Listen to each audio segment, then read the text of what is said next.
Hare Krishna. Welcome to the Srimad Bhagavatam discussions. We will start with Mangalacharan prayers.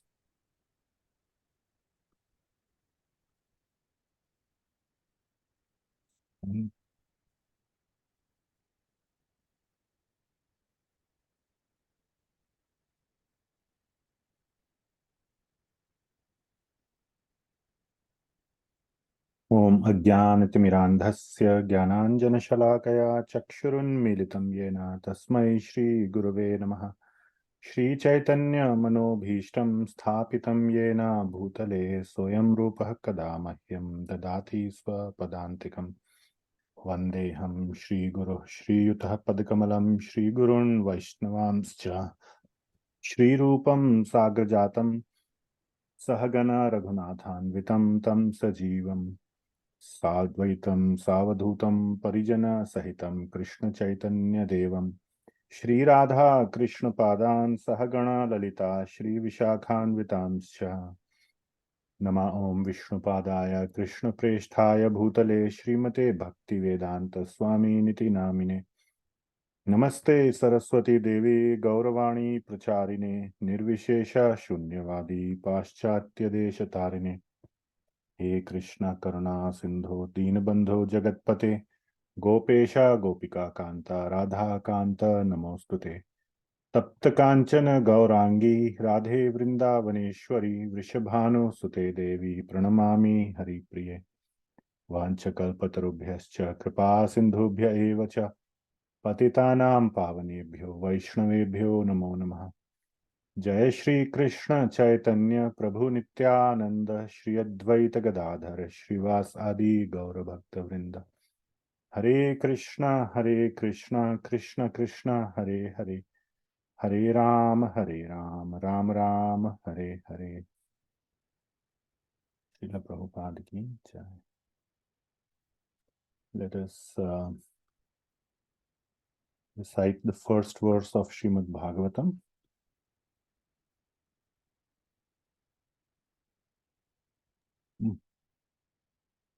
Introduction.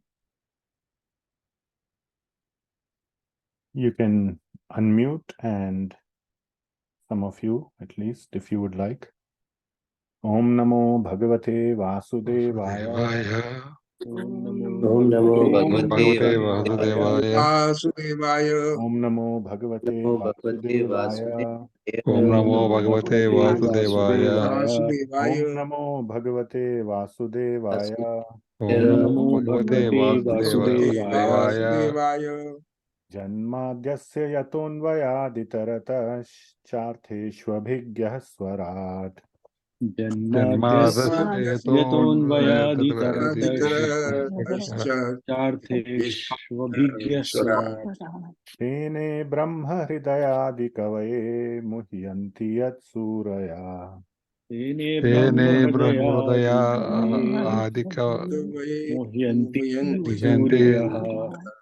Tejo vari mridam yatha vinimayo yatra trisargo mrisha. Tejo vari mridam yatha yatra trisargo mrisha. Dhamna svena sada nirasta kuhakam satyam param dhimahi. Dhamna svena sada nirasta kuhakam satyam param dhimahi. We'll recite the Mangala, the invocation verses now. Okay. So, Parikshit Maharaj and Shukadeva Goswami, Suta Goswami and Shaunakadi Rishis. Narayanam Namaskrityam Naram Chaiva Narottamam Devim Saraswatim Vyasam Tato Jayamudirayet Prayeshu Abhadreshu Nityam Bhagavat Sevaya Bhagavati Uttama Shloke Bhagavad-uttama shloke bhavati neshtaki Bhaktir-bhavati Nestiki Krishnaya Vasudevaya Krishnaya Vasudevaya Devaki Nandanaya cha Devaki Nandanaya cha Nanda Gopakumaraya Nandagopakumaraya Govindaya Namo Namaha. Govindaya Namo Namaha. Namaha.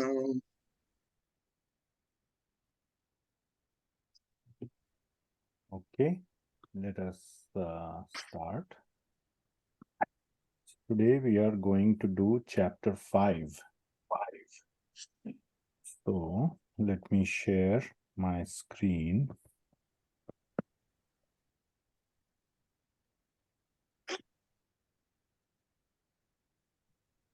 Where's the share button?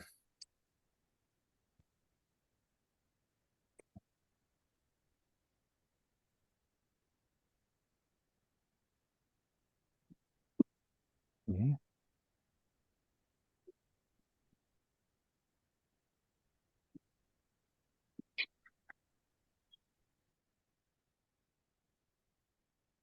All right.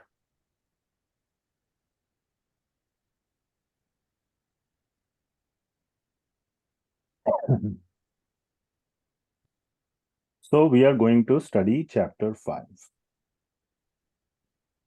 Okay. So this is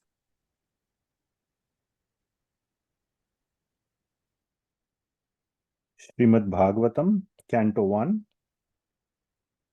chapter number 5. Okay. Again, all chapters of Srimad Bhagavatam are extremely important. And in the last chapter, we saw, who remembers some of the main points of last chapter? Chapter number 4. Just one or two main points.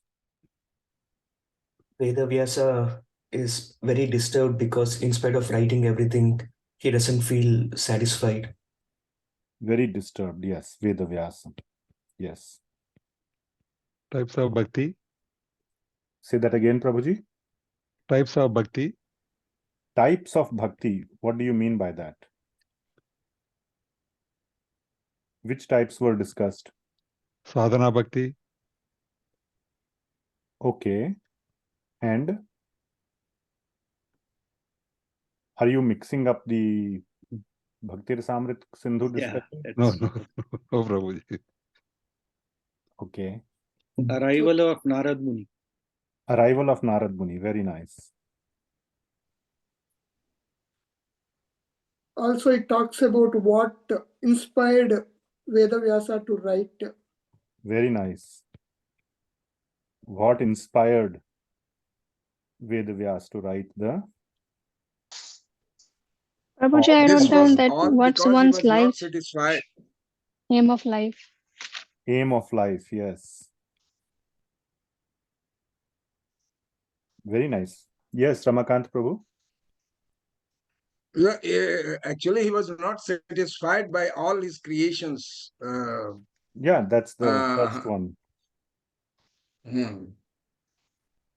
And we also saw all the detailed efforts he took, not only to write all the Vedic literatures, but also he created a whole system so that it can be taught and passed on from generation to generation. He created a whole system, a university system, a whole parampara system. So the infrastructure that he built. And aim of life, when you think you have an aim of life and still after accomplishing it, first of all, very few people take on an aim of life. Still fewer people among those are able to be successful in accomplishing the aim of life. You may say that my aim of life is to make a very successful company as a, founder. Many people may fail, but among those that succeed, then not to get satisfaction from that. Okay, so that was the situation, the irony of the situation. Very nice. And then the most importantly thing that was that he got a hint in his heart Meditation. that maybe it is because I have not glorified Lord Krishna fully. Maybe. So it was a hint or a we can say, sort of a possibility. But still, he was contemplating what has happened in his life. All right. And then Narada Muni arrives in the last two verses. Narada Muni arrives. Guruji, one important point about Prabhuji, the you Guru can say, Shishya not relationship. Guruji. Prabhuji, the Guru Shishya relationship, in which Narada Muni was the Guru, and he could actually imagine what is happening inside the heart of Ved Vyas. And most of the time in our life, when we have some sort of doubts, we need a Guru to sort those doubts. And that's what happened in this case as well. Yes, very nice. So, to take the best advantage of a Guru, I'm not saying it in a bad way to take advantage, like these days to take advantage means in a negative way, but in a positive way to take really the advantage of the presence of Guru. You must have, first practiced his teachings. And then when you fail or when some problems come, that is the best way to take advantage of the presence of Guru, which is what Vedavyas did. Very good. All right. So that's a very nice summary of what we discussed in the last two classes. We spent 2 classes. So now we start with chapter 5. So both Sridhar Swami and Srila Vishvanatha Chakravarthy Thakura, they mention the purpose of chapter 5. Okay. And chapter 5 has clearly 2 distinct sections. I will share with you the sections, but of both sections, the purpose of chapter 5 is to describe what happened? Glories of Hari Kirtana.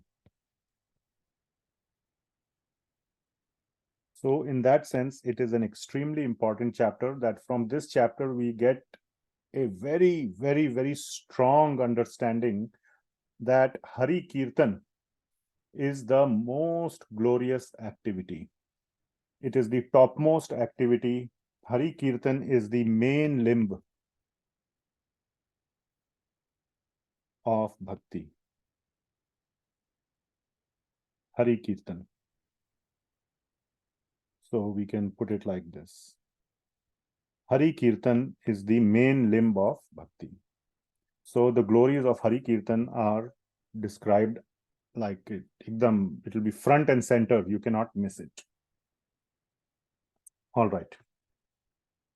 So let us proceed with the discussion on the verses. So Suta Goswami is describing what is happening here. So atha tam sukham asina upasinam brihatshravah devarshi praha viprarshim veena panihi smayanniva. So Suta Goswami is beginning to describe that atha tam sukham asina. So this is showing the respect of a disciple to a guru. Sukham asina, unko asan pradan kiya. Asan means seat, very nice seat. Sukham means very pleasant, very nicely he offered a very comfortable seat.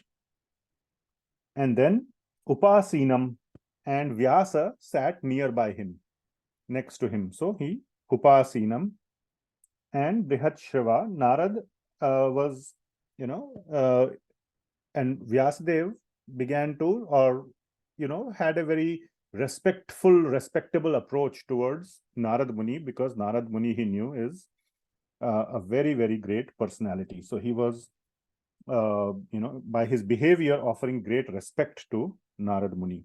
So it is about disciples' respect for Guru. So that is what we understand from this verse. And then Devarshi Praha Viprarshim. So Devarshi, who is Devarshi? Narada Muni. He is the Devarshi, the Rishi among the Devas. And Viprarshi. Viprarshi means, Vipra means the Brahmanas, the topmost Rishi among the Brahmanas. So this is referring to Vyasadeva. Okay. And Veena Panihi means that with a veena. Who has a veena in his hand? Nārada Muni. Smayan niva. So smayan means smiling. So this is a very important part of the discussion. Smiling. So Nārada Muni started smiling. Okay. So anybody remembers any conversation where smiling occurred? Krishna, when Arjun was in Vishad. Very nice, very nice, very nice. Yes. So in chapter 2, beginning of Bhagavad Gita, when Arjun was crying and, was lamenting, and Krishna was listening to all this, and then at a certain point, he started smiling. Prahasinniva, that is the word used. Prahasi means he started sort of laughing or smiling towards Arjun. So here also we see similar situation where Nārada Muni is like the guru, just like Krishna, and Vyasa is like Arjuna. All right. And many nice reasons are given as to why smiling. What is the significance of smiling? Any thoughts?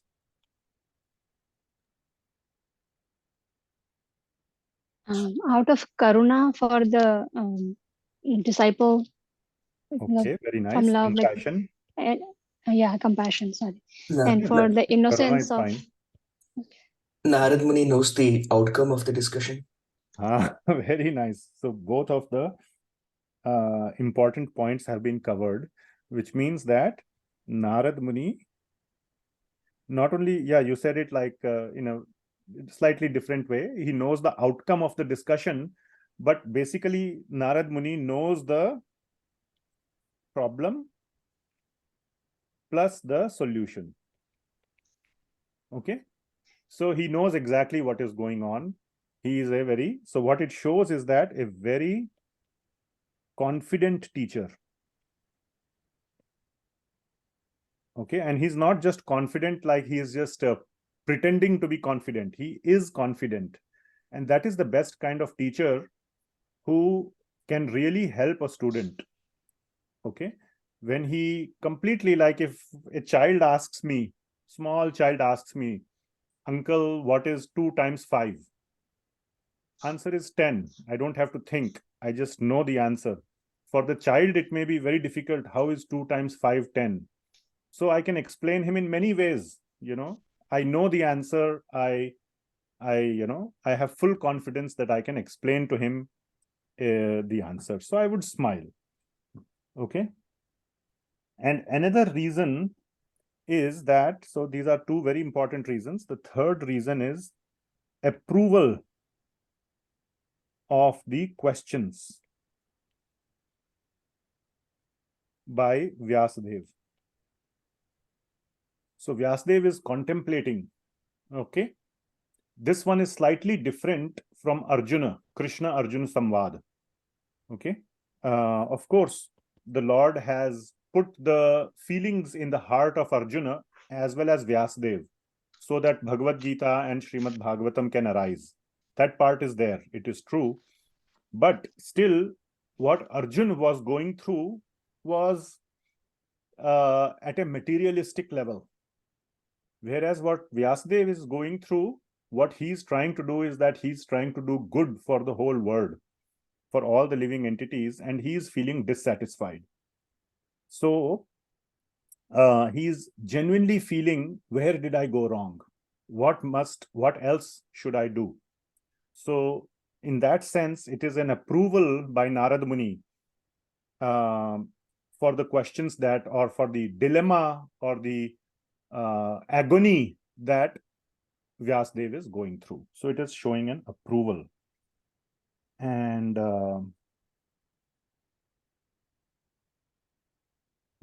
so these are the points. Okay. So very nice, questions. Okay, we will just quickly read translations. I'll go according to whoever has camera turned on. They are showing first in my Zoom layout. So Chandan Prabhu, can you read the translation? Yes, Prabhuji. Sutta Goswami said, Thus the sage amongst the gods, that is Narada, comfortably seated and apparently smiling, addressed the Rishi among the Brahmanas, that is Vedavyasa. Very nice. Address the Rishi among Brahmanas, that is Vipra Rishi. Okay. And the sage amongst the gods, that is Devarshi. This is Devarshi, this is Vipra Rishi. Okay, so we will go to verse number 2. Now, Narada Muni, little bit change of tone. So now, Narada Muni, as acharyas have written, I forget whose commentary it is from, is becoming a little satirical. Okay, little bit satire he is introducing. So Narada Uvacha Parasharya Mahabhaga Bhavatah Kachid Atmana Paritushyati Sharira Atma Manasa Evava. So Parasharya Mahabhaga. So Parasharya means son of Parashar. So this is Vyasadeva. Okay, Mahabhaga means a great person, greatly fortunate and a great person. So my dear great Vyasadeva. So please see what is being said here. Okay. Bhavatah Kachid Atmana. So in your soul or in your mind, Paritushyati. So let me just highlight this word, Paritushyati. Tushyati means, what does it mean? Are you satisfied? Are Satisfaction. you satisfaction? So are you feeling satisfied in your mind, in your soul by Sharira Atma Manasa Evava, which means by identifying with your body and identifying with your mind.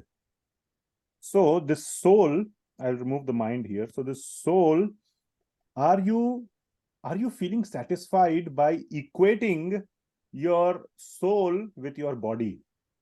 In Bhagavad Gita, what have we learned? Are we supposed to equate the soul to the body? Is it the right understanding to say, I am the body? No.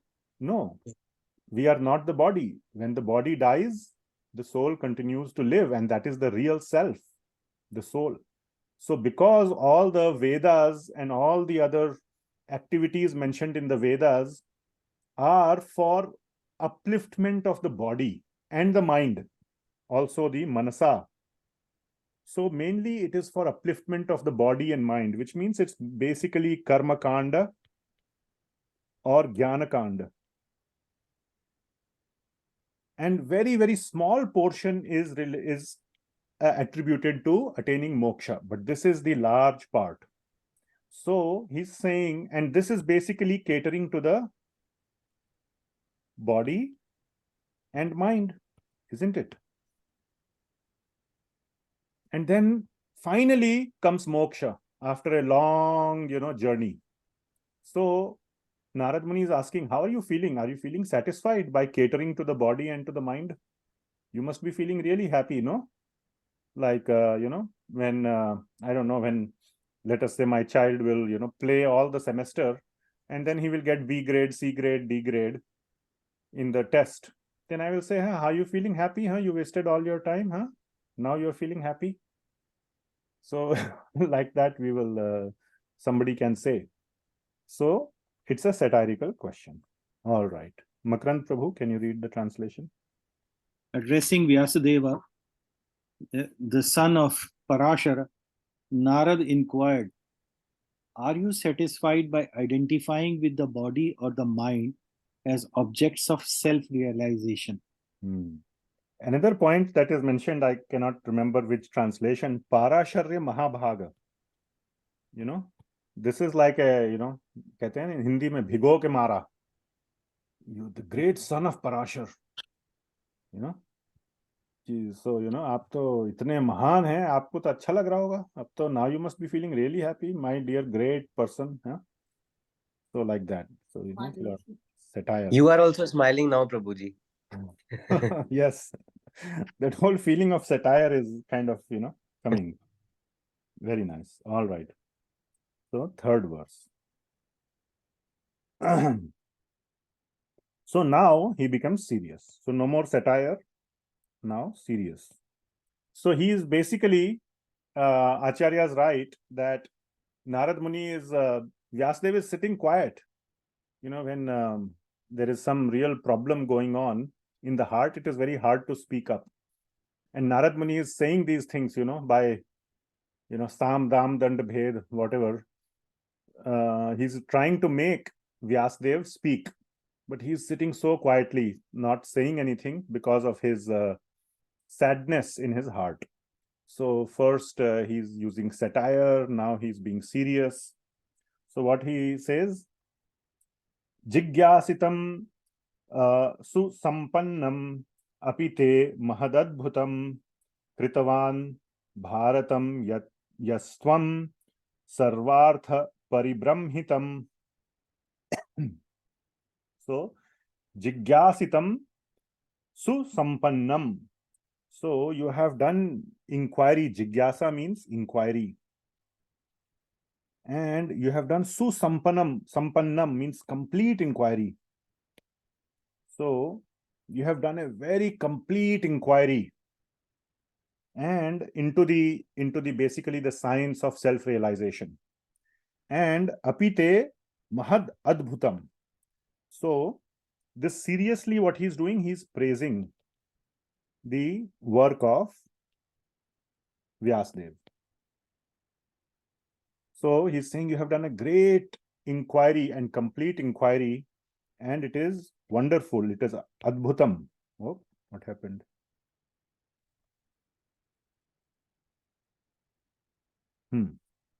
It is wonderful. And kritavan bharatam yastvam. You have written the Mahabharat.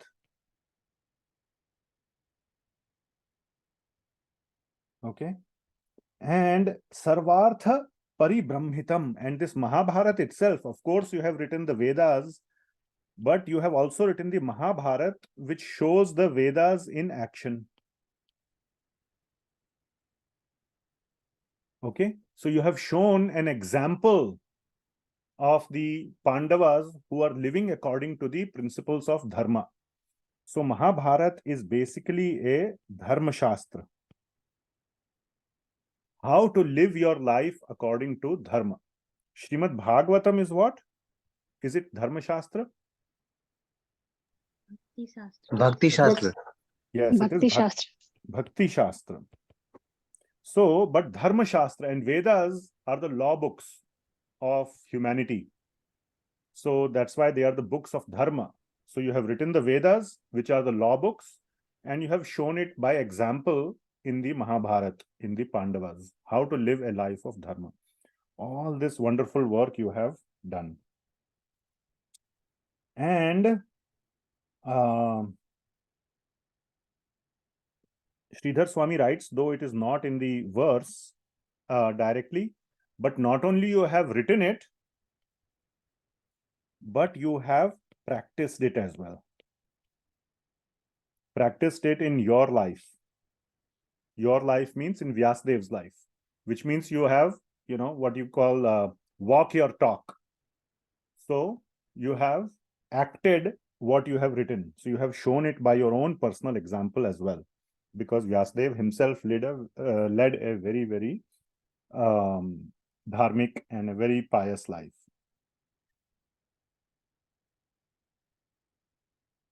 So again, continuation of praise. So still, all these words, Narada Muni is saying, Vyasadeva is not speaking anything. He is still very quiet. He has not spoken anything. And so he says here, Jigyasitam adhitam cha brahma yat tat sanatanam tathapi shochasya atmanam akritartha iva prabho. So you have also inquired. Jigyasa means inquiry, or so you have also inquired about what? About the eternal Brahman, the impersonal Brahman, the Brahman aspect. And what you have done, you have also compiled all these realizations into the Sanatanam. Sanatanam means the Sanatana literature. And here this is referring to the Brahma Sutra, all the Vedanta Sutras. So that's a very, very important limb of our Vedas, or the Vedic literature is the Vedanta Sutra. And he's saying, Tathapi shochasya atmanam. Still you are feeling sadness. Shocha means sadness in your heart. Akritartha iva prabho. As if all this was a kritartha. Kritartha means like a waste. It was all a waste. So, my dear Prabhu, he's addressing Vyasadeva as Prabhu and saying, you did all this Mahabharata, Vedas, Vedanta Sutras, and now you are feeling it as if it was a big waste of time. Okay. So, very, very important learning that we get.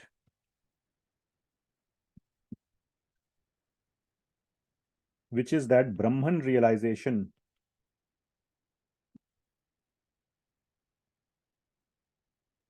does not lead to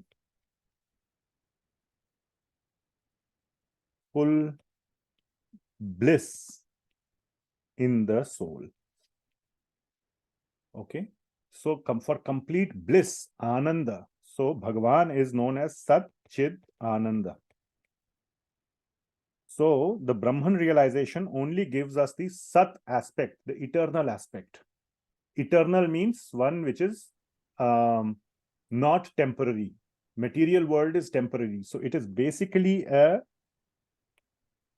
negation of temporary, or negation of anything that is material. So you get in touch with the spiritual, but you still don't get Ananda. So even though Vyasadeva has completely described the Brahman realization, he still is not able to taste the bliss out of it.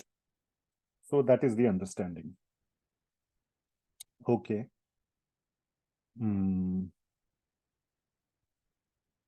Yeah.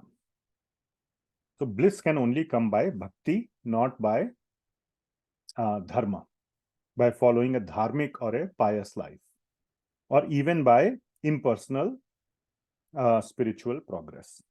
All right. Now Vyasa Uvacha. Now Vyasadeva starts from the 5th verse onwards. So now he explains his lamentation. So what does he say? Oh, we didn't read the translation. It's okay. Let's move forward. Let's not break the flow.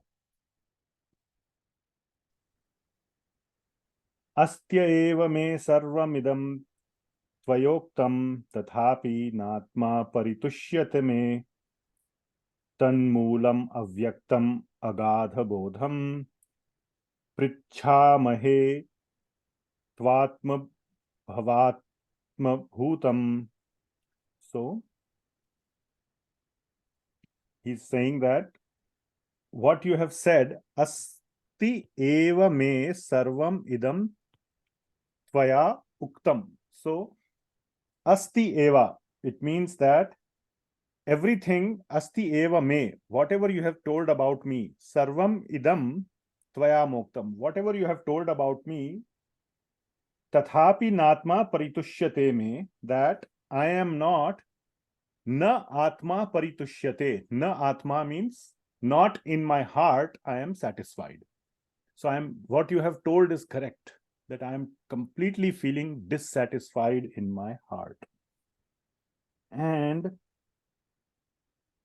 here is the main, sort of the main question, or the main, what should I say? Yeah, the main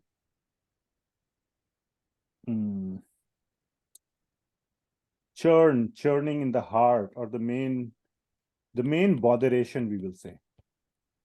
The main botheration of Vyasadeva. is in the third line. Tan moolam avyaktam agadha bodham. That I am agadha bodha. I am a man, I know a lot. But tan moolam avyaktam. Moola means root. And avyaktam means not present.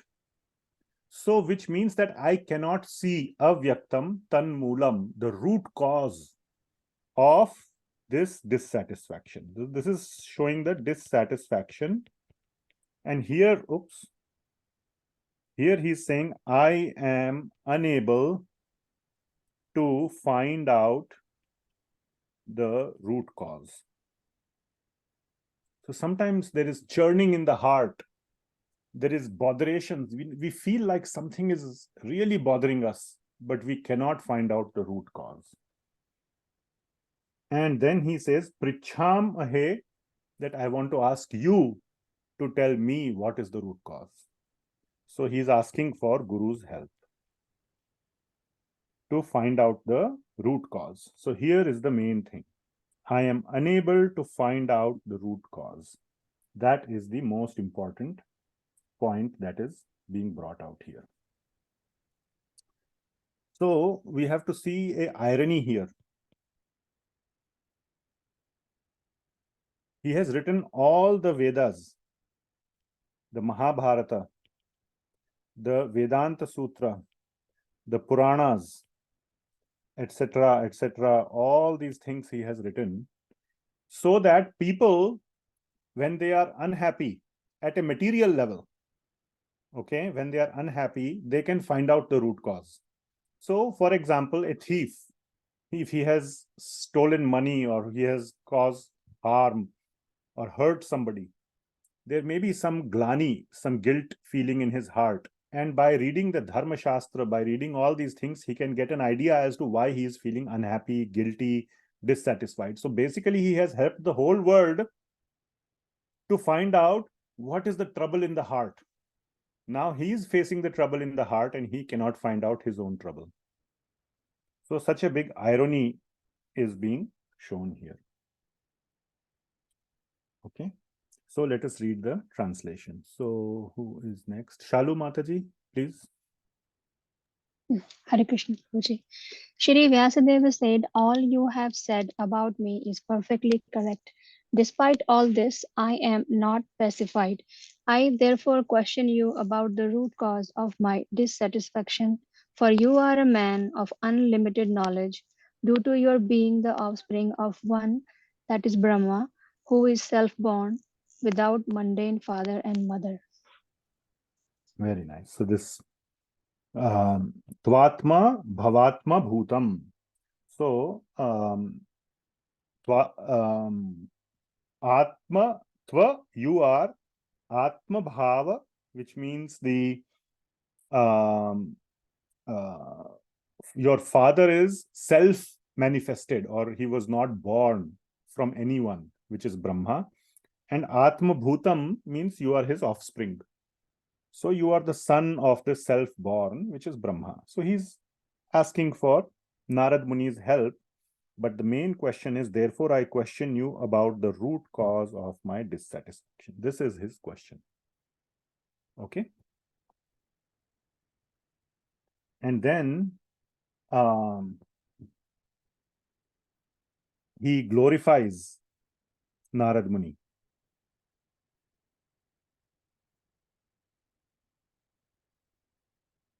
And then he gives an important, we will see a very important quality that makes Narada Muni greater than Vyasadeva. To solve a problem, you have to go to somebody superior, isn't it? You cannot go to somebody junior. Assuming that there is something called junior and senior, you go to a senior because he knows more or he has more qualification. So let us see, we will see here the qualification of Narada Muni to solve Vyasadeva's problem. Okay. So two things to understand here. First of all, Vyasadeva has a problem which he cannot solve himself. But please try to realize the greatness of Vyasadeva. Vyasadeva is like a mind-boggling person. He's, he can solve the whole world's problems. So trying to find somebody even more qualified than him is very hard. What quality will you look for in such a person? Every quality that you want to look for is present in Vyasadeva. So what is such a quality that one should look for which is not present in Vyasadeva? That we'll see in Nārada Muni. Okay? Bigger Bhakta. Huh? Bigger Bhakt. Yes, devotee. So a devotion or bhakti. So bhakti, we will see, is the quality that makes Nārada Muni more qualified than Vyasadeva. He says, we will see here, he will say, that how Vyasadeva is so let's read this verse. Savai bhavan veda samasta guhyam upasito yat purushah puranaha paravasreshoh manasaiva vishwam srijitya avatyati gunaira asangam. So, now Vyasadeva is saying all this, that Savai bhavan veda samasta guhyam, which means that you know all the secrets of everyone's heart. So basically, you are omniscient. You know everything that is going on everywhere, including everything going on in everyone's heart. And here is the main point, because upasito yat purushah puranaha. You always keep doing upasana of the Lord. Purushah Purana is referring to Lord Vishnu. So, upasito, you are always worshipping Lord Vishnu. And who is Lord Vishnu? Paravaresho manasaiva vishwam. He is the Lord of everything para and avara. Para means everything that is spiritual, and avara means material. So he is the Isha, he is the Lord of the whole creation, that Lord Vishnu. And Srajitya avitya avatyati gunaira asangaha. And he is the creator and the destroyer of everything by his own mind. Yet he is guna asangaha. He is not affected by any of the material nature. So that is the greatness of Lord Vishnu, and you are always worshipping him. And that makes you more qualified than me to solve my problem. Okay. So Vishwanath Chakravarthy Thakur gives a very nice understanding of this verse, saying that in the previous verse we saw this. If you remember, Nārada Muni called Vyasadeva as son of Parashara, isn't it? So after that, Vyasadeva is calling him, what was he calling him in the previous verse? Atma Bhava Atma Bhuta, which means the son of Brahmaji. So he called him son of Parashar. And then Vyasadeva calls him son of Brahmaji. So he's saying, hey, you are better. You called me son of Parashar. I am calling you son of Brahma. Who is greater, Parashar or Brahma? Brahmaji is greater. So he's saying, hey, you have a greater father. That is qualification number 1. Qualification number 2 is that you said, I am the worshipper of Brahman. Remember, we said here, yeah, Brahma yattat sanatanam. So he said, you said that I am worshipper of Brahman, but you are worshipper of Vishnu. So who is greater, Brahman or Vishnu? Vishnu is greater. So Brahmaji is greater than Parashar, Vishnu is greater than Brahman. So therefore, you are more qualified to solve my problem. So this is sort of, the understanding we get by reading the commentaries. All right. So he's established the superiority of Nārada Muni to himself. He's saying, please, you only solve my problem. Okay. So let us see. Surya Prabhu, can you read? Surya Narayan Prabhu?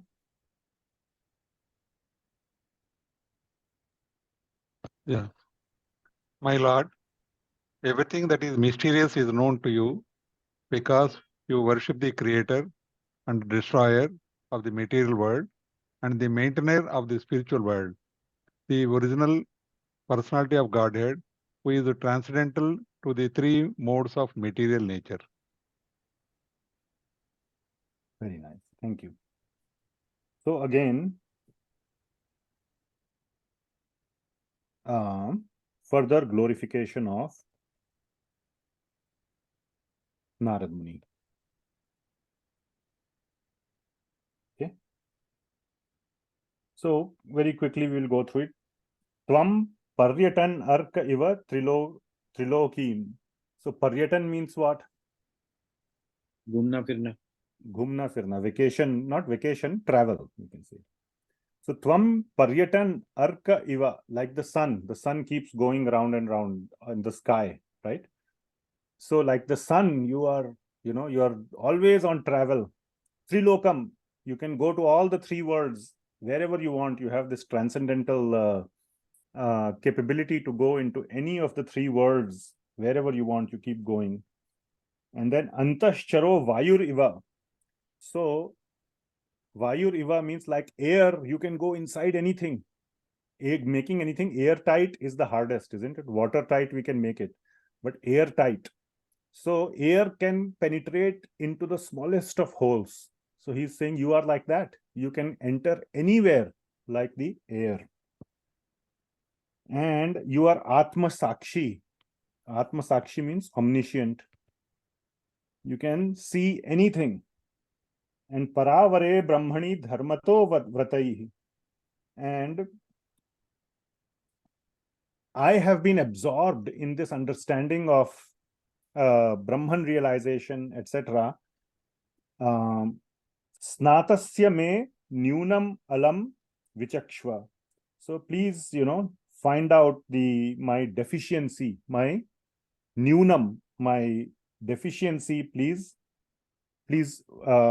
vichakshva. Vichakshva means please search for it and find out my deficiency. Because you know everything, you can go anywhere. You're basically, further glorification of Nārada Muni, glorification we can say, or qualification of Nārada Muni. So he's requesting Nārada Muni to tell him the root cause of his problem. Okay, so next we will have Sankalp Prabhu. Please, can you read? Like the sun, your goodness can travel everywhere in the three worlds. And like the air, you can penetrate the internal region of everyone. As such, you are as good as all the pervasive super soul. Please, therefore, find out the deficiency in me, despite my being absorbed in transcendence under disciplinary regulations and oaths. Very nice. Okay. So he's saying, please therefore find out the deficiency in me, in spite of the fact that I have been absorbed in the Brahman and so on. Okay. So he's asking. So next verse we will see Nārada Muni speak. So Shri Nārada Uvacha. Chandan Prabhu, you have a question?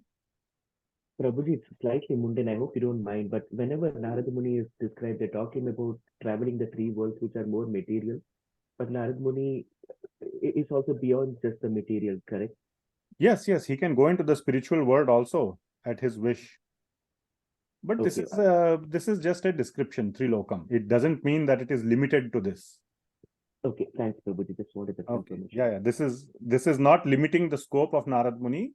It is just describing a part of his glory. His full glory can be much more. It is describing partially his glory. Okay. Okay. So text number 8. So let us see what Nārada Muni says. So from text number 8 to 22, how many verses is this? 15 verses. In 15 verses, Narada Muni will do a full analysis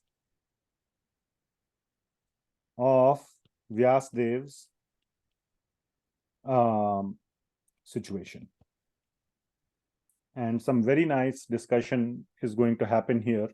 And we will see how Vyasadeva or how Narada Muni does a complete surgical, we will say, not only analysis, surgical analysis.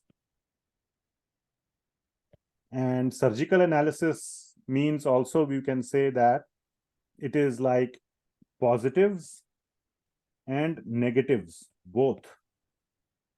The pros and cons, as we say, or what are the good things that you did and what are the not so good things that you did? What are some of the advantages or the positives of what you did and what are some of the negatives? So all those, he'll do a full analysis of his situation.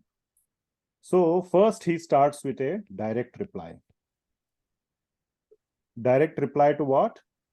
To the question that he asked, that what was the question? Root cause of my dissatisfaction. That was the root, that was the main question by Vyasadeva. So here he gives a direct answer. Bhavata anudita prayam yasho bhagavato amalam ye naivaso na tushyeta manye tad darshanam khilam. So he's saying that Shri Narada Uvacha, Shri Narada Muni begins to say that what you have done, Bhavata Anudita Prayam. Prayam means Prayah. Prayah means so far, right? So whatever you have done, Bhavata, whatever you have done so far, or Anudita means you have not done so far. So Anudita means not. So basically he's saying what you have not done so far. Yasho Bhagavato Amalam, the Yash. So this word Yash will be used many times. Yash. Yasha. What does Yash means? Glory. Okay. Bhagavato Amalam, the spotless Lord, Lord Vishnu or Lord Krishna. Amal. Amal means spotless. There is no dark or there is no black spot. It's completely pure. So, ye nai vaso na tushyeta.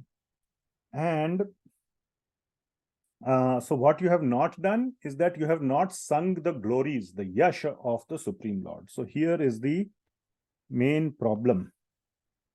Yasho Bhagavato Amalam. This is the root cause. And that is why he says you are dissatisfied. Ye naivaso na tushyeta. Tushyeta or tushyanti. Tushyanti cha ramanti cha, we say that one means satisfaction. So that is why na tushyeta. That is why you are not satisfied. Manye tad darshanam khilam. And what you have done is that you have done darshana of khila. Khila means everything that is less important. What you have glorified is that you have, darshanam or presented it, glorified or presentation. Darshanam. You have presented everything that was less important in all your other works. That is what you have done. But you have not glorified the Supreme Lord. And that is the cause, that is the root cause. That is why you are not satisfied. So he gives the point blank answer in one verse. Okay. So Medha Mataji, can you please read this?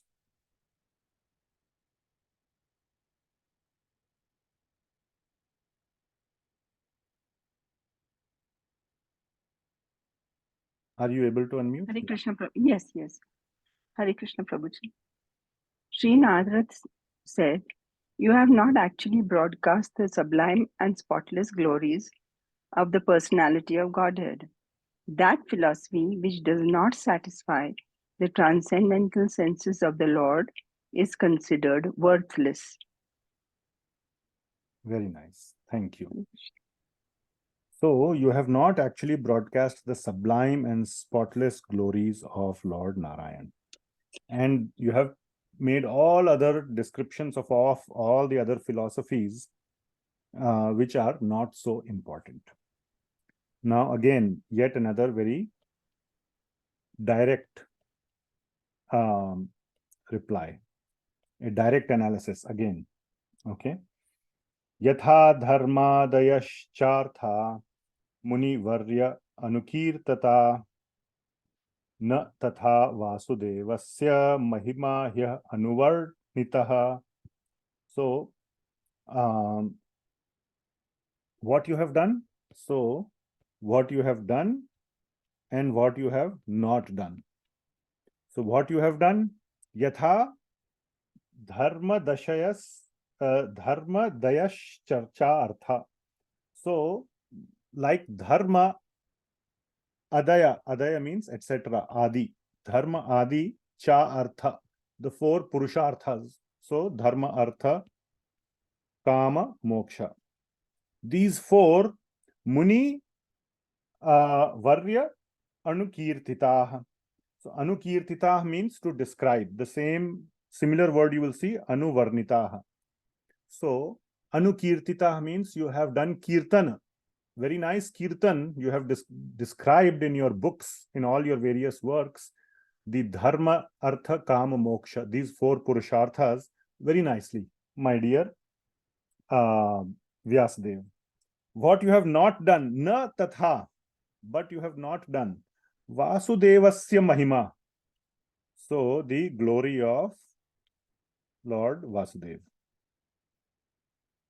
Na anuvarnitaha. Anuvarnitaha means again to describe, and na means you have not.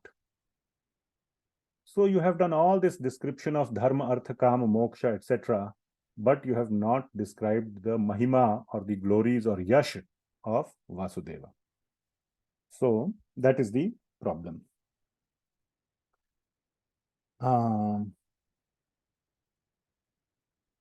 So from here we see that the dharma, artha, kama, moksha, all these philosophies or method of spiritual progress is much, much inferior to Krishna Bhakti. We get that sense very clearly. And description of moksha or how to attain moksha is also very much inferior to description of bhakti. So how to attain moksha has been described in great detail by Vyasadeva. But what has not been described is the process of bhakti. So that is missing. And Sri Vishvanatha Chakravarthy Thakura says that, and this will be repeated in, or this will be told later on with more emphasis, is that the glories of Lord Vasudeva, Lord Narayan, Lord Krishna, or various other forms of the Lord have been described. There is a whole, there are Puranas that are written, and the glory of Lord Krishna, Bhagavad Gita itself is in Mahabharata. So much is there. But what Vishwanath Chakravarthy Thakura is pointing out that Vyasadeva means is that you have not done so repeatedly.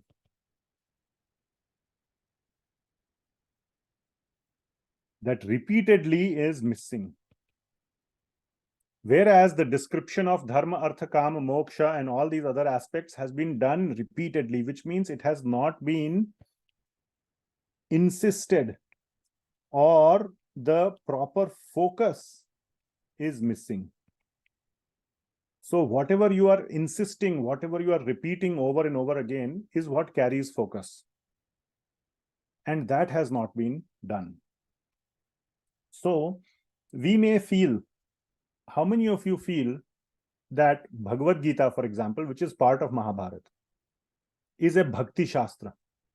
The main message of Bhagavad Gita is Bhakti. How many Yes. of you feel that? Yes, yes. Anybody disagrees?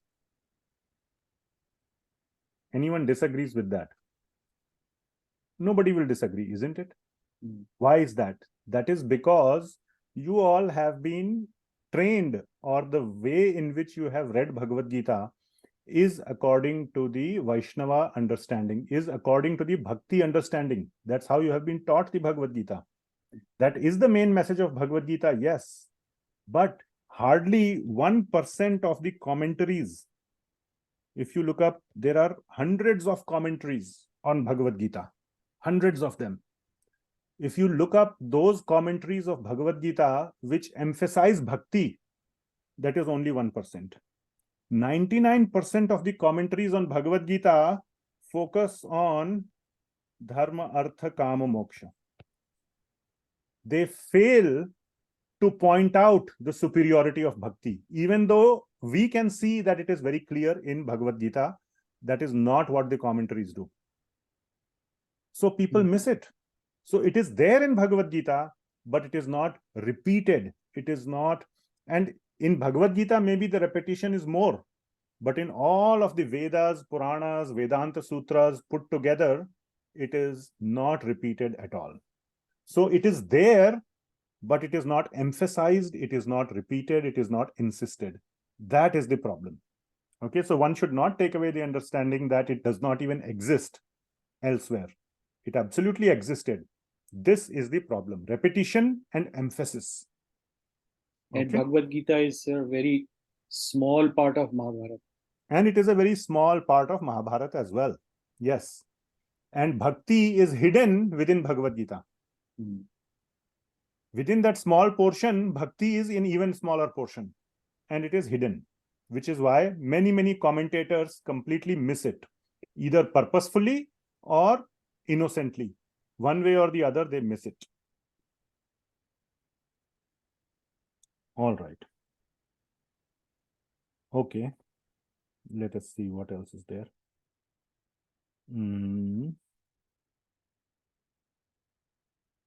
And even if, another point Sri Vishvanatha Chakravarthy Thakura makes, very important point, that even though you have described bhakti, please pay attention, all right? Even if you have described bhakti, it is described only as a step leading to moksha. So, bhakti to Bhagavan is just a sadhana, which means what you have described is sadhana bhakti. Now, this is our link to our Bhakti Rasamrit Sindhu as a sadhan. Bhakti is just a sadhan. Sadhan means an instrument. Whereas, according to the true understanding is that prema bhakti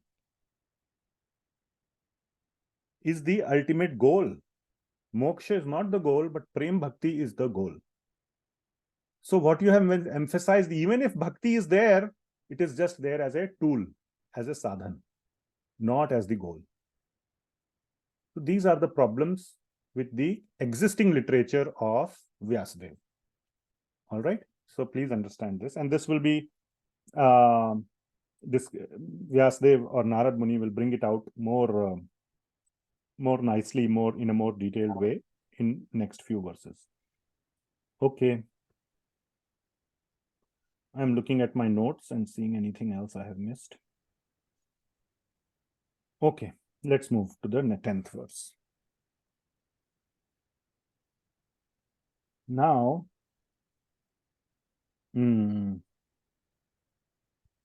here he is describing it's a negative, sorry. Did we read the translation here? Okay, let's read the translation. Who is there next? Ramakant Prabhu, please read. Yes, sorry. Although, great says, you have very broadly described the four principles beginning with religious performances. You have not described the glories of the Supreme Personality, Vasudeva. Yes, that is Vasudeva Mahima na Tatha. So, na Tatha Mahima Vasudeva. All right, 10th verse. Na yad vachaschitrapadam harer yasho jagat pavitram pragrinita karhichit tad vayasam tirtham ushanti manasa na yatra hamsa nirmantya ushikshaya. So very nice verse. Again, this is as I was saying, it's a negative verse. So which means what you have done. So what has been done, and we will see the problem in what has been done. So what has been done is all the Vedas, etc. have been described. And what is the problem? So, na yad vachas chitrapadam harer yasho. So again the word yash, hari yash. Chitrapadam, which means that it's a presentation, chitra. You can think of it like pictures, but it means like a presentation. So, na yad vachas, what you have not done is chitrapadam harer yasho. The hari yash, the glories of Hari, you have not described. And what Hari yash does, jagat pavitram pragrinita karhichit, that this is jagat pavitram, this speech, this kind of Hari yash purifies the whole universe. And na yatra, and the speech which is not like that, which means what you have done in the Vedas, etc. Tad vayasam. Vayasam means crows. Vayasam tirtham. It is the tirtha place of crows. So you can imagine where all the crows assemble. Ushanti manasa. So you have to think of it. The saintly people say that wherever the glories of Hari have not been described, that place is like a tirtha sthal. It is like a holy place for the crows. Na yatra hamsa nirmantya ushikshaya. It is not a place for the hamsas. Hamsas means paramahamsas or the pure devotees. So basically what he's saying is all these Vedas, etc. are a crow's pilgrimage. Pilgrimage. It is a Vayasam Tirtham. And yeah, so many points are there. I'm just thinking whether to go into them or not. Yeah. So one point that is brought out by Vishvanatha Chakravarthy Thakura here again, it is not that the Hari Yash, so this is the main thing, Hari Yash. It's not that this has not been brought out in the other Puranas, in Mahabharata, in all the other places. So it's not like those are the places for the crows. But in all the other places, in all the other Puranas, etc., Hari Yash, I'll just write it like this, Hari Yash is there only, let us say, 20% of the verses or 20% of the volume of all of that literature is Hari Yash. Remaining 80%, which is not Hari Yash, this is the pilgrimage for the crows. So we are not, Vishvanatha Chakravarthy Thakura is saying that 20%, the 20% is just a number. I have made up that number, but it is some small number. That place in the other literatures is not a place for the crows. That is a place for the Paramahamsas. The place for the crows is everything else. Whereas we will see in future in Srimad Bhagavatam, 100% is Hari Yash. 100%. And therefore, it is none of the Srimad Bhagavatam is a place for crows. Zero. So that is the difference between Srimad Bhagavatam and everything else. Okay. There are some other very nice points made by the acharyas. I'm not going to go into those. They have made some very nice quotations, etc. Yeah. Okay, so let us see. We will read the translation. Kiruba Prabhu, can you please? Hare Krishna. Those words which do not describe the glories of the Lord, who alone can sanctify the atmosphere of the whole universe, are considered by saintly persons to be like unto a place of pilgrimage for crows. Since the all perfect persons are inhabitants of the transcendental abode, they do not derive any pleasure there. Yeah. Okay. So number 11. So again, this is the previous one was a negative verse, or part of it was negative, to show that all the other places in the Vedas are like pilgrimage for crows. This is going to show the positive. Positive means that what should have been.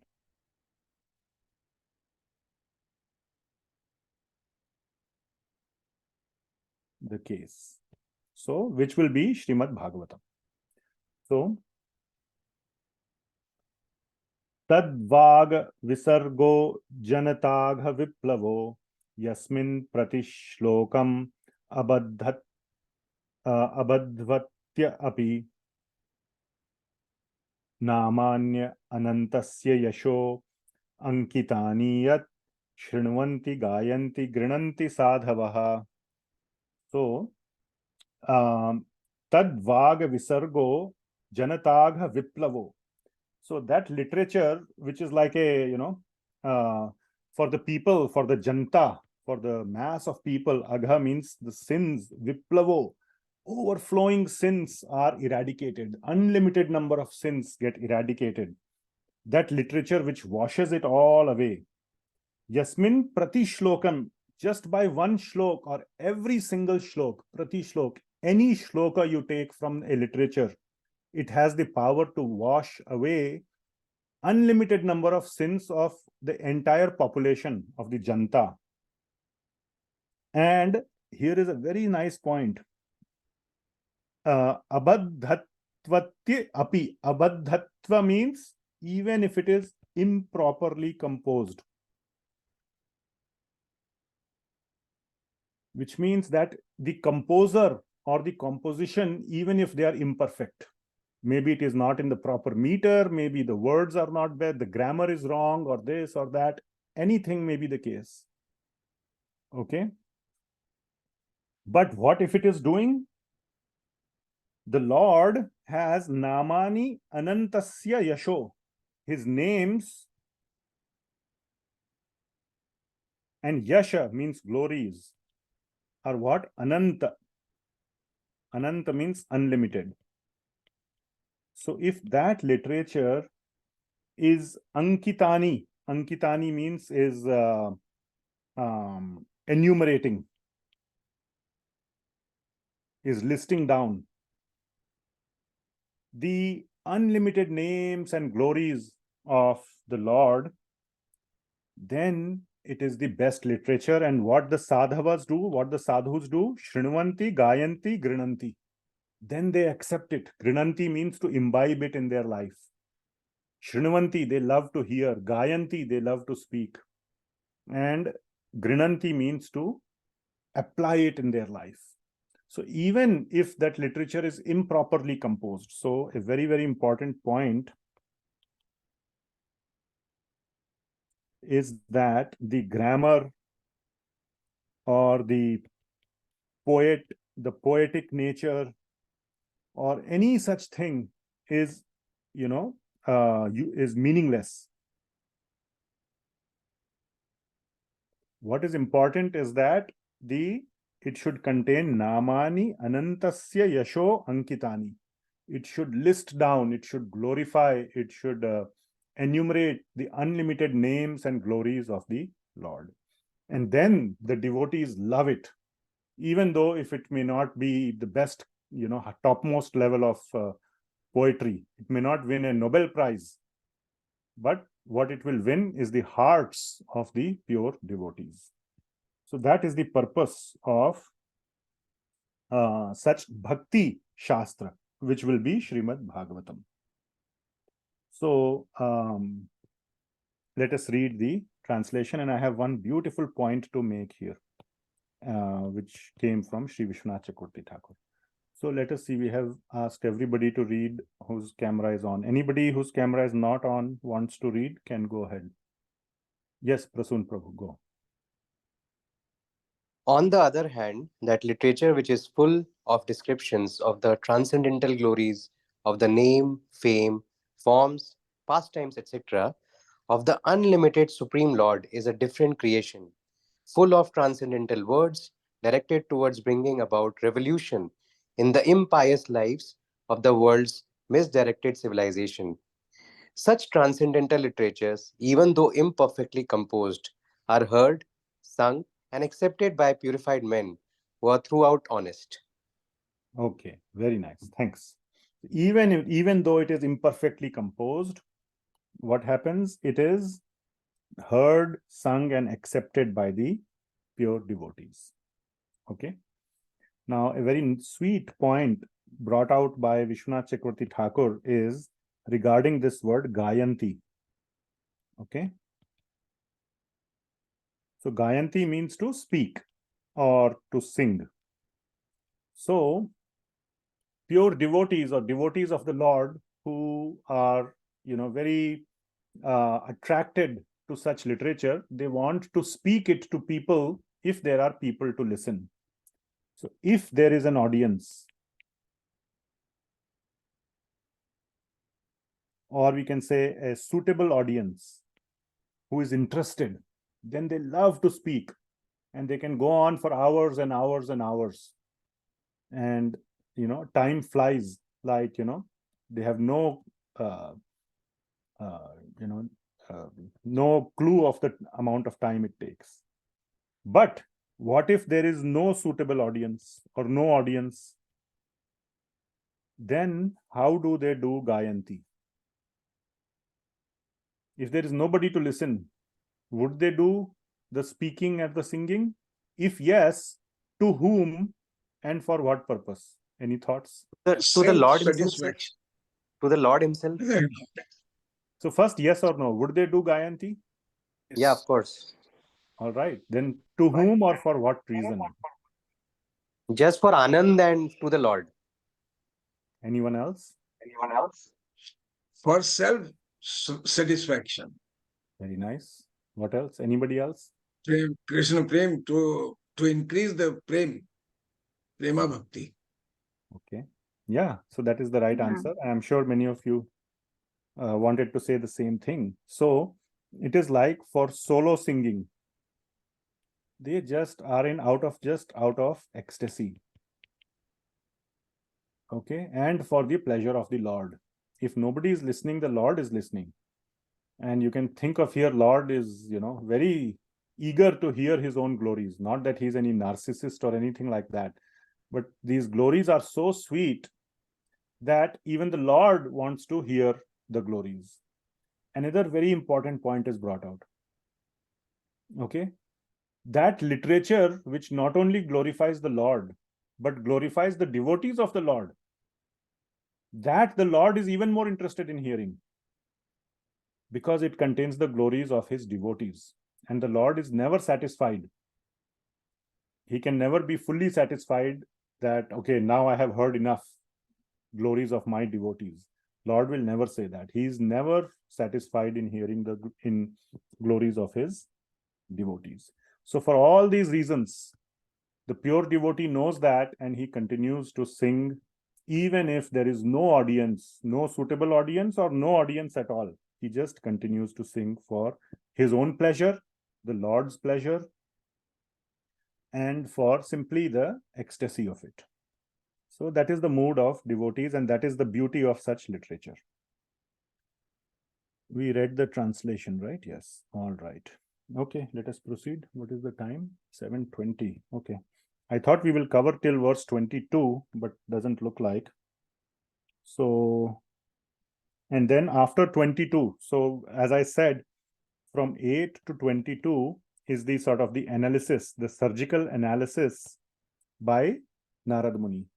23 to 40, Narada Muni will describe his own life. And there also we will see the glory of Hari Kirtana. Towards the end, he will say that Hari Kirtan is what I did for the rest of my life. Narada Muni, he will describe his previous life. Okay. Okay. So let's see if we can, how far we can go here. So now again, so this verse was a positive verse, as you can see, that what should have been the case, that if you are to describe the Ananta Nama Yasha Ankitani, so that is the sort of the, you can think of it as an important line of this verse. Namani Anantasya Yasho Ankitani. So to describe the unlimited glories of the name and glories of the Lord. So again, this is also a positive verse. Okay. And here the most important part is Naishkarmyam api achyuta bhava varjitam. So we will see achyuta bhava varjitam. So one second. Sorry, this is not a positive verse. I made a mistake. This is a negative verse. So it, in most places we will see it flip-flops. So it's a negative verse. So it says Naishkarmyam api achyuta bhava varjitam. Varjit means devoid of. It does not have. So you have described Naishkarmyam or Nishkama Karma Yoga, which is basically leads to impersonal liberation. You have described all that, but it lacks achyuta bhava, which means it lacks love for Krishna. Achyuta is Krishna. So it lacks love for Krishna. Na shobhate jnanam alam niranjanam. So it is na shobhate. It's not very glorious. It's not very useful. And what to speak of jnanam alam niranjanam. So all this impersonal jnana, etc. Kutah punha shashwad abhadram ishware.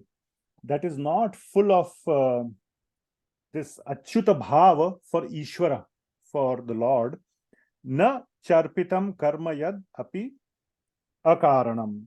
And all this knowledge of jnana and karma without this love for the Lord is all very meaningless. Kutah punah means where is the glory in all this description of jnana and karma, as long as it does not contain love for Krishna.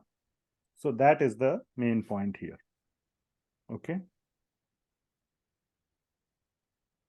Yeah.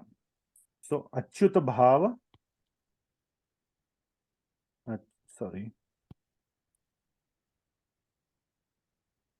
Achyuta bhava is most important.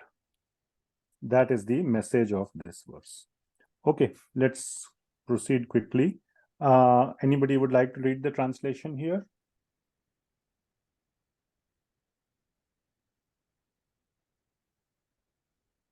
Okay, go ahead. Prasun Prabhu again. Knowledge of self-realization, even though free from all material affinity, does not look well if devoid of conception of infallible God. What then is the use of fruitative activities, which are naturally painful from the very beginning and transient by nature, if they are not utilized for the devotional service of the Lord? Yes. So achyuta bhava varjitam. This is the main problem in all impersonal literature. Okay. Okay. So let's proceed. Now this one is a very important verse. It shows a very important point. So now comes the, so far Narada Muni was doing a sort of a positive negative analysis, that one which does not contain love for the Lord, or which does not glorify the names, form, pastimes, glories of the Lord is meaningless, or if it has not been emphasized properly, then it is not meaningless. All these points were being made. So now Vyasadeva, Nārada Muni is giving instruction to Vyasadeva what he should do. So this is a clear instruction to Vyasadeva. So very important verse, and we will see one very, very important point here. Very important point is to be noted here. I can say actually there are 2 points, 1 and 2. One of them is very important, and the second point is also nice to know or important. So let us see. Atho Mahabhaga Bhavan Amoghadrik Shuchi Shrava Satyarato Dhritavrataha Urukramasya Akhila Bandha Muktaye Samadhinanusmara Tad Vicheshtitam. So let us see the points. So the first 2 lines are bringing out the, let's say, the second important point, and the second 2 lines are bringing out the most important point of this verse. So the second most important point is the 5 qualities of an acharya, especially an acharya who writes commentaries or who writes Shastra. So like our 6 Goswamis, they have written various kinds of commentaries. So many commentaries they have written. Sridhar Swami has written commentary, and then the other 2 commentaries from our previous acharyas that we are studying are Jiva Goswami and Vishvanatha Chakravarthy Thakura. And then we are studying Srila Prabhupada's commentary. So commentators, or even those who are writing Shastra, like Sri Rupa Goswami wrote the Bhakti Rasamrit Sindhu. What are the qualities? So so Nārada Muni is saying that, my dear Vyasadeva, you have these qualities. So what are these qualities? Number 1, Mahabhaga, means first of all you have a very fortunate birth, which means you are endowed by your previous, you are not just an ordinary human being. You are empowered.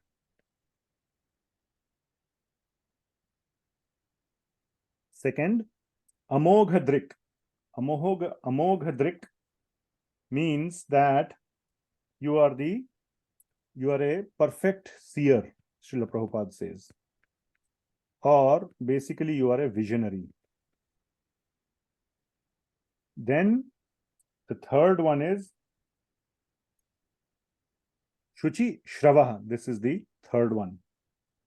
And this means that you are pure. Shuchi Shravaha, you are spotless. The fourth is Satyarato, which is you are truthful. And so this is the fourth. And Dhrita Vrataha, you are very determined in your spiritual practices, which means that you are practice what you preach. Okay, and this fourth one is truthful, and Shuchi Shravaha means you are pure. So these are the qualities of acharyas who are writing the various shastras, and these are definitely the qualities of Vyasadeva. Okay, so we find these 5 qualities of acharyas who are writing the commentaries, or who should write commentaries, or whose commentaries we should accept. Now comes the next important point, or the first important point. Urukramasya akhila bandha muktaye. To liberate the people from this bandha, this unlimited, akhila means unlimited sinful bondage is there. To liberate people, what you should do? You should describe samadhinanusmara tad vicheshtitam. So what it means is that you should go into samadhi. Please listen very carefully. Nārada Muni is telling Vyasadeva, go into samadhi, into deep meditation, and then anusmara. Anusmara means in your heart you will do smaran of tad vicheshtitam. Cheshta we say as a attempt. That is the sort of the direct one of the meanings of cheshta. Another meaning of cheshta is just activity, the various activities. Tad cheshta, Vicheshta means the sweet activities of whom? Tad. Tad is referring to Lord Hari. So in your deep samadhi, all these pastimes of the Lord will be revealed to you in your heart, and you write them down. So when acharyas are writing Shastra, like when Vyasadeva is writing Srimad Bhagavatam, one can say it is a figment of his imagination. That's all it is, figment of imagination. Then it sounds like it is equal to Harry Potter or Lord of the Rings or whatever, Vikram Vetal or any other such, stories. Just that is simply story, fairy tales. But can you say that whoever wrote Harry Potter or, J.R.R. Tolkien, he is the author of Lord of the Rings, did he do samadhi and did all these pastimes of, who are the protagonist, who's the main protagonist of Lord of the Rings? I forgot his name. Frodo. Huh? Frodo, right? Frodo or Fredo? Right? Am I right? I don't remember. Hobbits, whatever, he's a hobbit, is a species.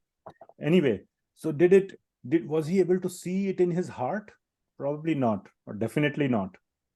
So this is how Shastra originates.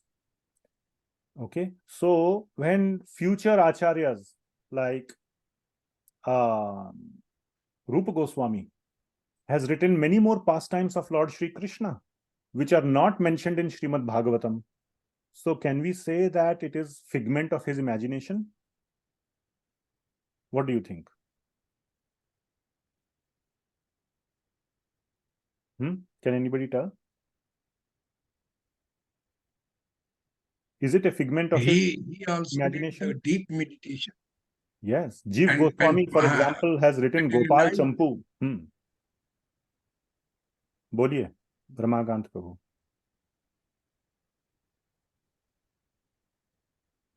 So Jiv Goswami has written beautiful literature called Gopal Champu, which has very, very beautiful descriptions. I have not read it. I have only read parts of it. Beautiful descriptions, fresh descriptions of the pastimes of Lord Krishna in Vrindavan. And they are not mentioned in Srimad Bhagavatam. So can we say it is just imagination? No. These acharyas also go into samadhi, and out of their smaran in their heart, all these pastimes are revealed to them and they write it down. So that is how these shastras are written, and therefore these pastimes, because the Lord has unlimited pastimes. We saw that in the previous verse, unlimited pastimes. It is not like Lord's pastimes can be contained in 90 chapters of 10th canto of Srimad Bhagavatam. That's all that he did. Absolutely nothing more he did. That can never be the case. Okay. So our acharyas can write new commentaries, new realizations based on their smaran. So here we see very important word, which is samadhi anusmara. In the state of samadhi, acharyas are able to do anusmarana of the Lord's pastime in their heart, and that is what is written down, and that makes these commentaries, these works, as authentic as bona fide. So please try to understand that.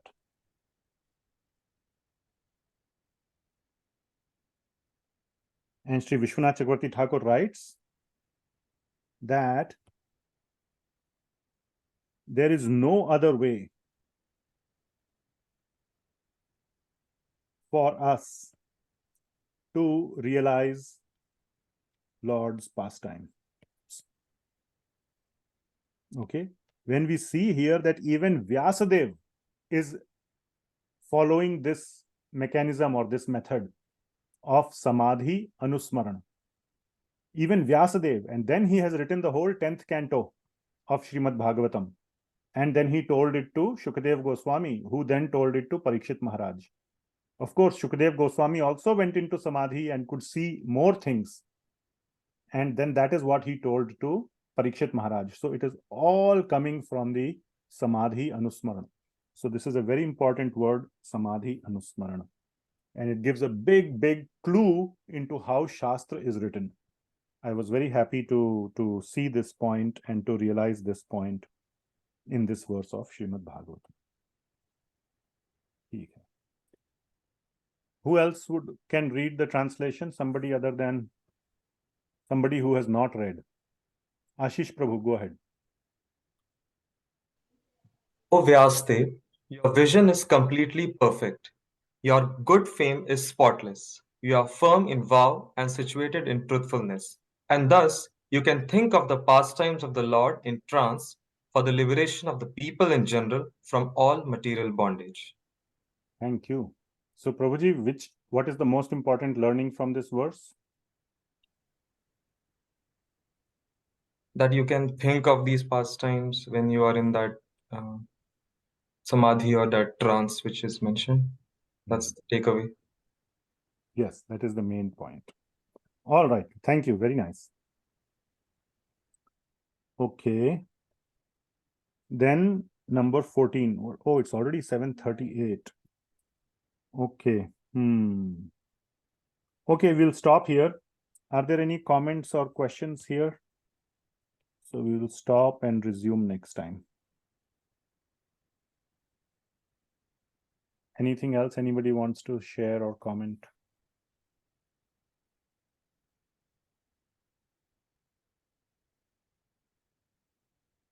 I think we'll adopt a slightly faster approach from next time. So we'll see if we can cover the whole chapter. Okay, anybody wants to share some main learnings from today? I just want to, those who have been listening attentively, just some main learnings.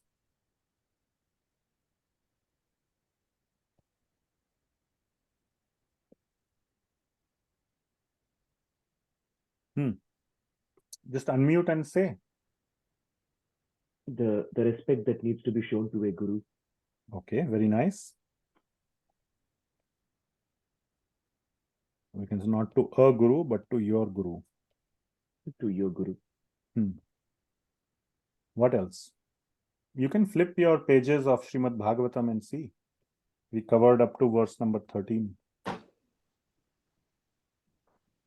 So Narada Muni explained what Vyasadeva has done good and what he could have done.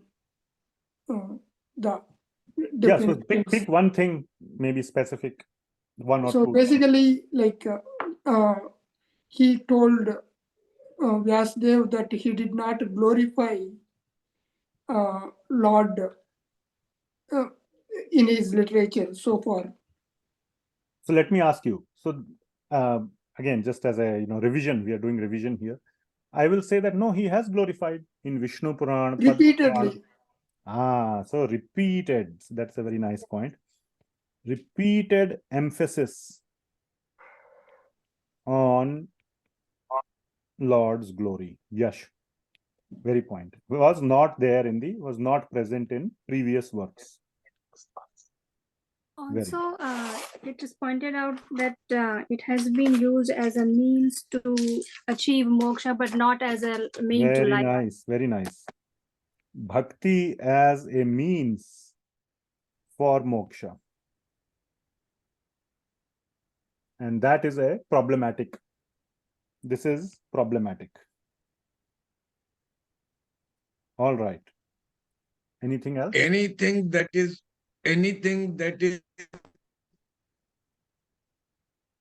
You're cutting out. Oh, what I'm writing is not showing up? No problem. Sorry, I stopped sharing. if you are doing anything other than Prema. Can you say again? You will waste your time if you are doing anything other than the sadhana, sadhana bhakti or prema. Yes, other than bhakti, other activities are waste of time.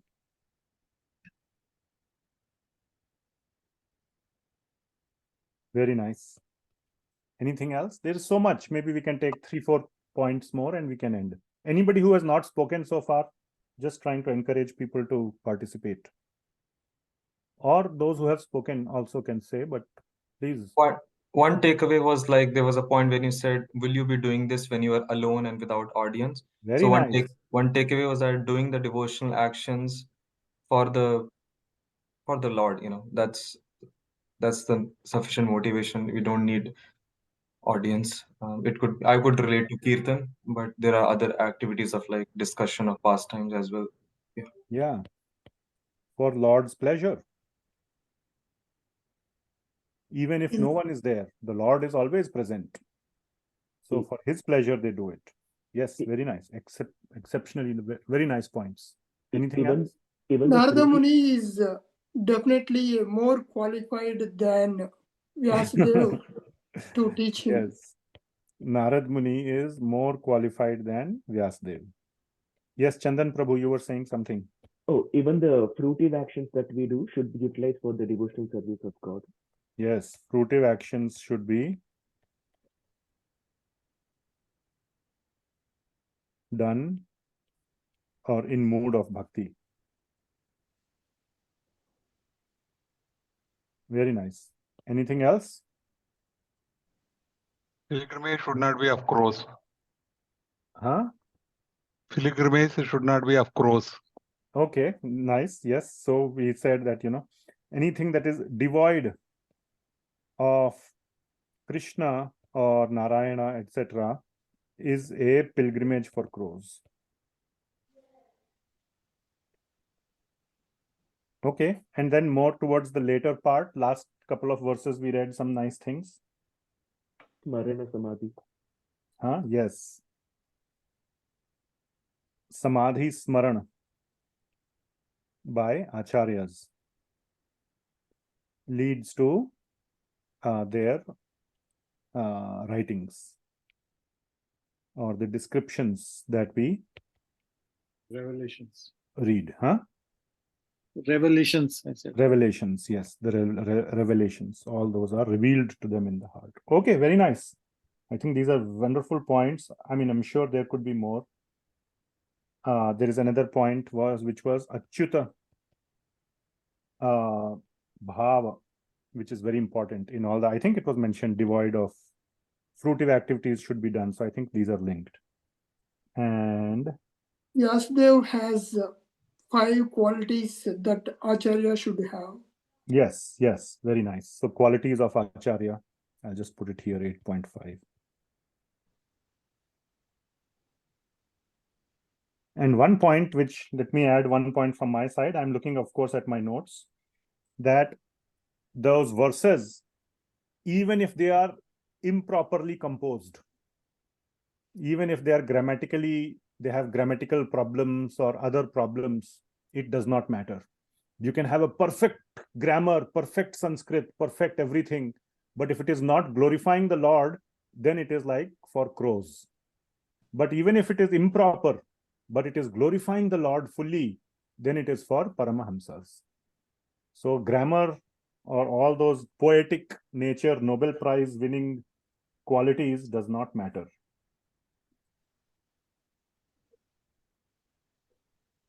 It is a useless substance, but when goes into it becomes very glorified. Yeah. Similarly, even if it's not beautiful, the words, but if it is glorifying the Lord, then it becomes very good. Yeah, did you hear that point? Hari Parshad Prabhu had brought up a point like of kajal. Kajal, you all know? Yeah.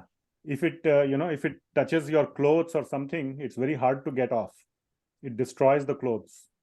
So kajal is not such a good substance. It can, completely destroy things. But because if it is put in the eyes, it makes the eyes beautiful. So similarly, words are basically useless. But if the words are glorifying the Lord, then those words become beautiful. There was a verse by which was pointed out by Hari Parshad Prabhu, which was saying this. All right. Okay. It's already 7:47. Boeing 747. So we will stop here. Thank you so much for giving me the opportunity to discuss Srimad Bhagavatam. For since you are a very interested audience, so I'm very lucky to have a interested, suitable audience here. So thank you so much for being here, and we can relish Srimad Bhagavatam in each other's company. Srila Prabhupada ki jai. Hare Krishna. Sri Bhagavat ki jai. Thank you, Prabhuji. Srimad Bhagavatam ki Hare jai. Krishna, Hare Prabhuji. Krishna. Thank Thank you. you. Thank you. so much. Thank you, Prabhuji. Hare Krishna. Thank you. Thank you, Prabhuji. Hare Krishna. Hare Krishna. Hare Krishna, Prabhuji. Hare Krishna. Hare Krishna, Prabhuji. Hare Krishna. Hare Krishna. Mataji.